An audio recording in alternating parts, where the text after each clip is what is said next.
Bangla news টিভির পক্ষ থেকে সুনীল গঙ্গোপাধ্যায়ের মৃত্যুতে আমরা গভীর শোক প্রকাশ করছি। উপমহাদেশের প্রখ্যাত সাহিত্যিক ও মুক্তিযুদ্ধের কলমবন্ধু সুনীল গঙ্গোপাধ্যায় আর নেই। গত 22শে অক্টোবর হৃদরোগ আক্রান্ত হয়ে পরলোক গমন করেন। মৃত্যুকালে তার বয়স হয়েছিল 78 বছর। 1934 সালের 7 সেপ্টেম্বর বাংলাদেশের ফরিদপুর জেলায় সুনীল গঙ্গোপাধ্যায় জন্মগ্রহণ করেন। মৃত্যুকালে তার স্ত্রী ও একমাত্র পুত্র সৌভিক গঙ্গোপাধ্যায়কে রেখে যান। 23শে অক্টোবর কলকাতায় সুনীল গঙ্গোপাধ্যায়ের শেষকৃত্য সম্পন্ন হবে।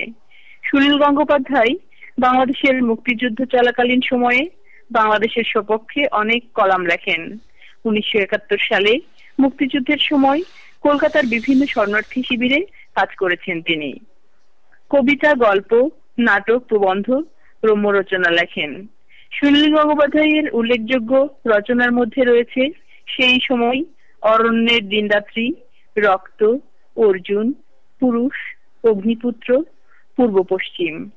তিনি ছিলেন কৃত্তিবাস পত্রিকার সম্পাদক। তিনি আনন্দ পুরস্কার সহ বিভিন্ন পুরস্কার পেয়েছেন।